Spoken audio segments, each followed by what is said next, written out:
desejo de ser amado, do desejo de ser exaltado, do desejo de ser honrado, do desejo de ser louvado, do desejo de ser preferido dos outros, do desejo de ser consultado, do desejo de ser aprovado. Livra-me, Jesus, do medo de ser humilhado, do medo de ser desprezado, do medo de ser repreendido, do medo de ser esquecido, do medo de ser ridicularizado, do medo de ser prejudicado, do medo de ser alvo de suspeitas. E Jesus, concede-me a graça de desejar que os outros possam ser mais amados do que eu, que os outros possam ser mais estimados do que eu, que na opinião do mundo outros possam crescer e eu diminuir, que outros possam ser diminuídos e eu posto à parte, que outros possam ser louvados e eu passe despercebido, que outros possam ser preferidos a mim em tudo, que outros possam tornar-se mais santos do que eu, contanto que eu me torne tão santo quanto eu devo ser. Então eu quero te dizer que não é pecado você ser querido, você ser amado pelos outros. O problema é quando nós fazemos isso e somos escravizados pelos outros. Nós queremos a todo custo ser estimado, ser amado pelos outros. Nós queremos ser preferido das outras pessoas. Nós queremos ser aquela pessoa que todos vão consultar. Nós queremos estar no centro de todas as coisas. E aí a gente vive uma vida baseada no que os outros pensam da gente. Uma vida baseada no que os outros querem da gente, no que você tem para oferecer. E nós precisamos nos libertar desse jugo, desse peso. Muitas pessoas são egocêntricos disfarçados. Elas falam que eu, recebem um elogio e falam assim, eu? Que é isso? Quem sou eu? Só que por dentro a pessoa está o quê? Virou um balãozinho com um ego inflado. Outras pessoas são egocêntricos declarados. São como o gato Garfield. Não sei se todos lembram aí do desenho do Garfield. Mas o Garfield super se acha, né? E aí, às vezes a pessoa, ela pode até não falar isso, mas por dentro ela tá o quê? Eu tô cansado de falar de mim. Agora são vocês que vão falar de mim.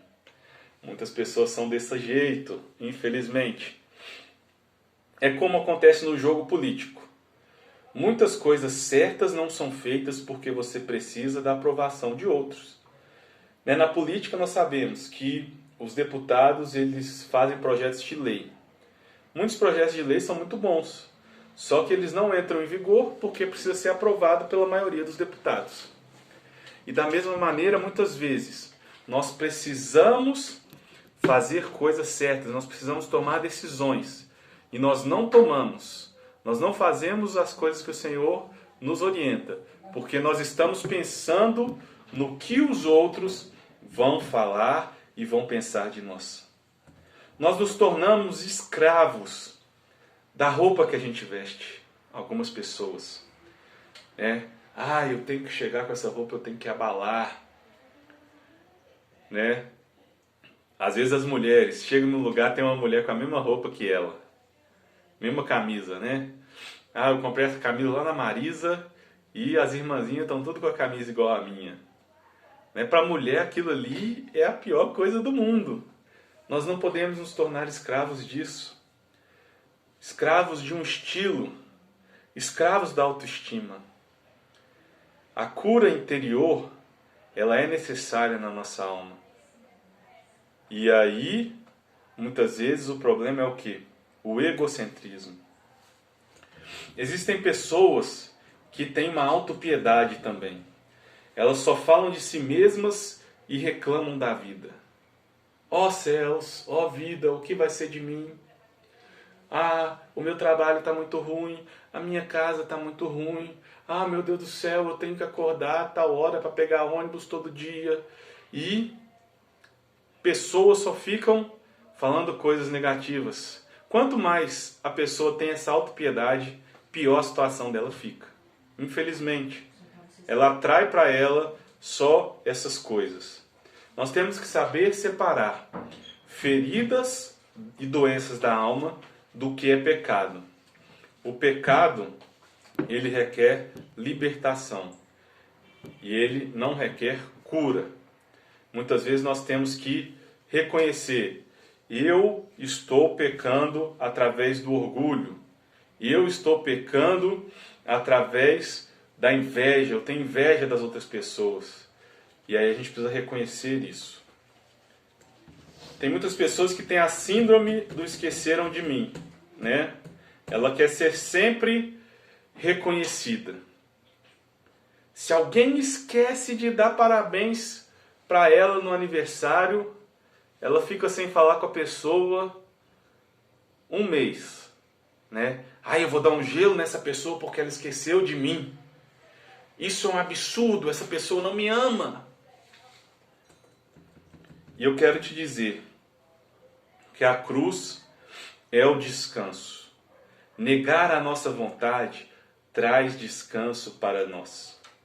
Jesus, ele disse: vinde após mim e eu vos aliviarei. Aprendei de mim, que sou manso e humilde de coração, e acharei descanso para a vossa alma.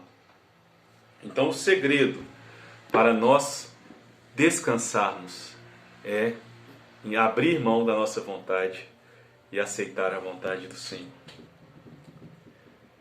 Lá em 1 Coríntios 6, 7, nós aprendemos o quê? Que nós precisamos ter disposição a sofrer dano. Na nossa vida, no nosso relacionamento com as outras pessoas, sempre vão ocorrer situações em que nós vamos nos sentir prejudicados. Nós vamos nos sentir lesados. Só que nós precisamos aprender a, às vezes, absorver aquele dano. O que está falando em 1 Coríntios 6, 7? Só o fato de vocês existirem, só o fato de existirem questões entre vocês já mostra que vocês estão falhando completamente. Não seria melhor aguentar a injustiça? Não seria melhor ficar com prejuízo? Então, a igreja de Corinto, ela tinha diversas situações, nós até falamos na aula anterior. Ela tinha diversas situações e uma delas era o quê? Rixa entre irmãos. Ninguém aceitava abaixar a cabeça.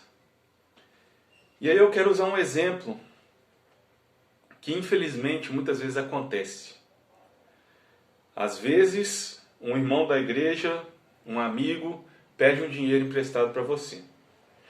E aí, você espera a pessoa te pagar. A pessoa não pagou. Aí você falou: meu irmão, estou precisando de dinheiro e tal. E aí a pessoa fica quieta. Aí a pessoa te bloqueia no WhatsApp. E aí depois manda uma mensagem desaforada para você. É o seu direito a receber esse dinheiro? É. Só que muitas vezes nós temos que colocar na posição, chegar e falar: eu prefiro perder o dinheiro do que perder o meu irmão, do que perder a amizade dessa pessoa. Jesus, ele estava no direito dele, se ele não quisesse ir para a cruz, claro. Mas por que ele decidiu ir? Porque ele queria fazer a vontade de Deus, mesmo tendo razão. Do mesmo jeito que todo mundo tem razão, todo mundo está errado. Sempre tem um ponto de vista. Nessa situação, a pessoa que não pagou o empréstimo, ela está certa? Não, ela está completamente errada. E Deus vai tratar com essa pessoa. Só que nós não podemos deixar isso trazer separação dentro da igreja.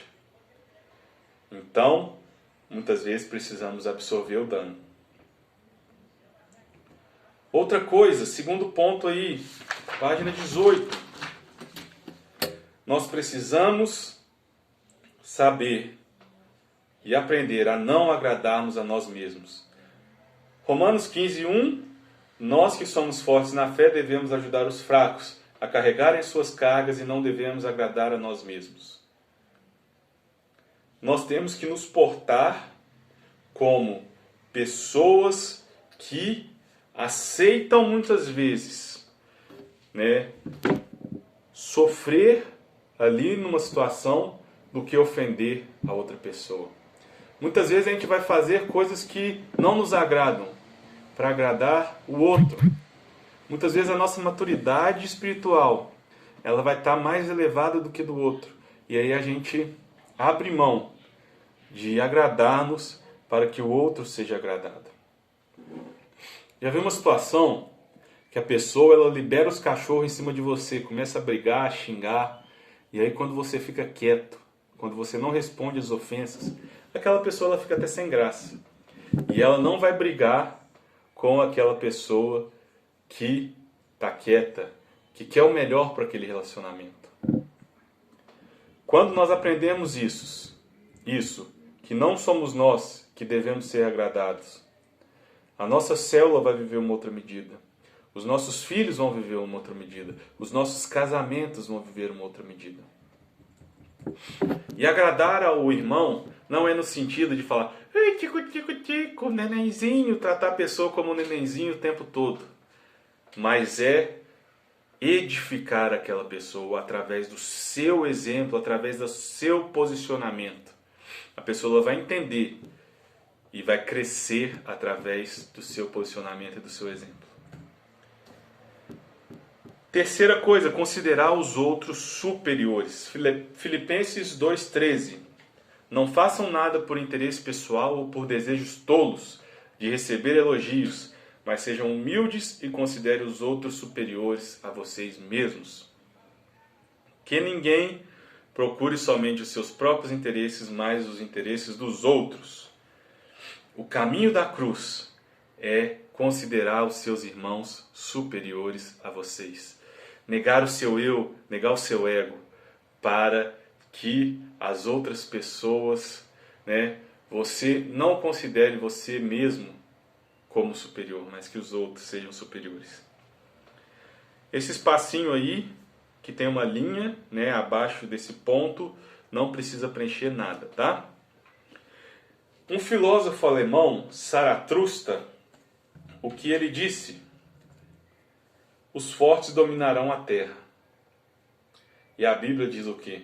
Os mansos herdarão a terra. Salmo 37:11. E aí eu quero te falar algo precioso para a sua vida. O elogio que conta é o que vem do céu.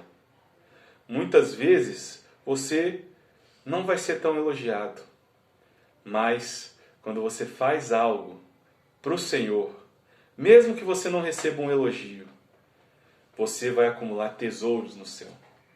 Aquela pessoa que muitas vezes é honrada, recebe muitas honrarias aqui na terra e não faz nada para o Senhor, essa pessoa não vai acumular tesouros no céu, vai acumular tesouros aqui na terra. E aí, o que vale? O que vale?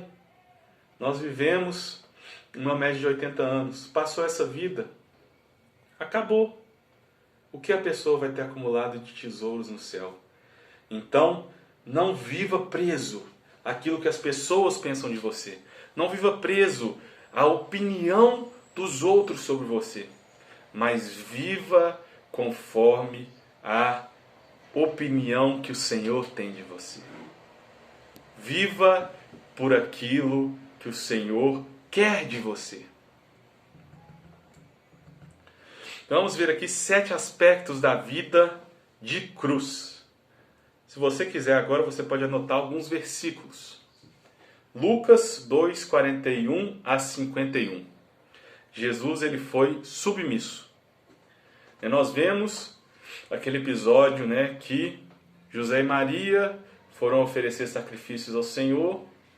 E aí foram com Jesus. Depois, na hora que eles foram embora, Jesus não estava com eles. Eles perceberam no meio do caminho. Na hora que eles voltaram, Jesus estava no templo conversando com os mestres da lei e ensinando os mestres da lei. Jesus, ele podia muito bem falar, eu não vou com vocês. Porque Jesus, ele era Deus. E o que Jesus fez? Ele decidiu ser submisso aos pais. Sendo Deus, ele obedeceu. Lá em Hebreus 5:8 nós vemos. E aí, nós, como humanos, nós achamos sempre o quê? Principalmente os jovens e adolescentes. Eu sei mais do que os outros. A gente tem sempre essa mania. E, principalmente, os jovens e adolescentes pensam que eu sei mais do que meus pais. Meus pais estão ultrapassados. Só que aprenda com o exemplo de Jesus. Jesus, ele foi submisso aos pais. Mesmo sendo Deus, ele abriu mão da sua vontade, abriu mão da sua glória para ser submisso aos pais. Jesus, ele tinha um coração ensinável. Vamos lembrar aqui? Coração ensinável é o quê? É aquele coração que tem fome. João Batista, ele pregou. E Jesus, ele acompanhou a pregação de João. Então, Jesus, ele podia se considerar superior. Jesus, ele foi batizado por João. Muitas vezes, nós somos orgulhosos. Jesus, ele fez o quê? Mateus 3,10, a pregação de João Batista. Depois, Mateus 7,16 a 20, Jesus, ele pregou algo parecido como João Batista. Muitas vezes nós temos orgulho em não querer pregar aquilo que ouvimos. E aí, a gente aprende algo precioso, mas a gente não quer replicar aquilo que a gente aprendeu. Muitas vezes a gente não quer honrar os outros. E a gente quer falar assim, não, eu quero dar minha própria palavra, eu quero falar somente o que o Senhor fala para mim. Isso aí é o quê? Muitas vezes é ego. Muitas vezes nós aprendemos princípios preciosos, não replicamos eles por causa do nosso ego, porque a gente não quer dar honra para os outros. Jesus, ele não agiu por entendimento próprio. João 5, 19 e 20 e João 8, 28. Jesus, ele não ficou inventando moda. Ele seguiu o projeto de Deus. Moisés, ele seguiu o modelo mostrado no Monte Sinai para fazer o tabernáculo. Nós devemos seguir o modelo mostrado no monte também, mas no Calvário, aprender com Jesus a sermos mansos e humildes de coração e agirmos conforme a vontade do Senhor. Jesus, ele abriu mão do amor próprio. Mateus 16, 25. Se quiser anotar aí. Jesus, ele abriu mão do conforto e da honra pela nossa vitória. Quinto ponto, Jesus aborreceu a glória humana. João 12, 12 e 13. Jesus, ele estava no auge do seu ministério. E ele não quis receber glória. Ele não quis ser honrado pelos outros. Na época greco-romana, existia muito isso, né? A honra aos intelectuais. E Jesus, ele abriu mão disso. Aborreceu a glória humana. Ponto 6. Jesus, sendo Senhor, ele serviu. Mateus 20, 28. Aquele episódio maravilhoso que Jesus lavou os pés dos discípulos. Gente, naquela época, os pés eram sujos de poeira, muitas vezes cocô de animais. Não eram pés limpinhos. Servir é a maior expressão da cruz. Jesus, ele obedeceu completamente, o sétimo ponto. Filipenses 2:8. Ele, sendo Deus, rejeitou a posição que ele tinha, se humilhou e obedeceu ao Senhor, sofrendo a morte e a morte de cruz. Obedecer completamente. Eis a questão. Então vamos relembrar aqui, mais uma vez. Houve dois aspectos do pecado original. A incredulidade, que o homem ele duvidou do Senhor.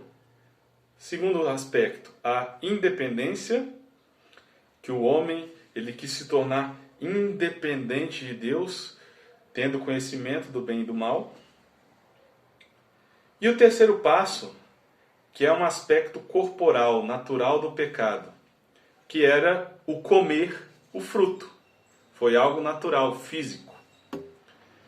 Por causa desse aspecto, o diabo acessa o nosso corpo através das tentações, através de sono excessivo, de descontrole, de impaciência. Então, a nossa natureza humana, nosso corpo, a nossa carne, ela tem o acesso do inimigo também, que coloca coisas, né, que o nosso corpo deseja o tempo inteiro, justamente por causa dessa brecha que foi aberta no corpo de Adão e Eva, quando eles decidiram comer o fruto do conhecimento do bem e do mal. Por que os sinais de Deus eram mais usados antigamente do que hoje? Antes, o Espírito Santo agia ao redor dos homens. O Espírito Santo, ele estava ao redor. Hoje, o Espírito Santo, ele age dentro dos homens. Então é algo mais maravilhoso. Checando as direções do Espírito, testes podem ser usados, né? Então, quando você quer ver se algo é realmente de Deus para você. Gideão, ele usou o teste da lã com o Senhor. Ele colocou a lã lá na árvore e falou: Senhor, eu quero que só a lã molhe, mas o chão esteja seco. E aí depois ele fez o contrário. Quero que o chão esteja molhado e a lã esteja seca.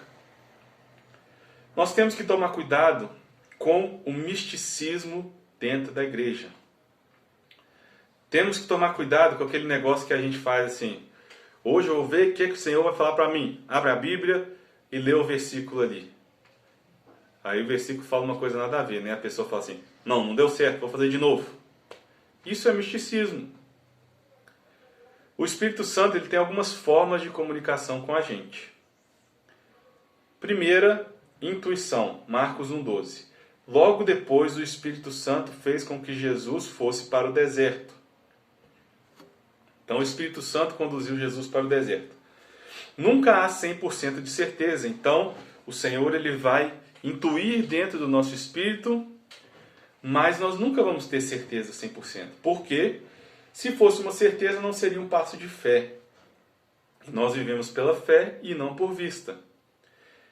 E nós precisamos exercer a nossa fé. Segundo ponto, que o Espírito Santo comunica com a gente pelo testificar do Espírito. Romanos 8,16.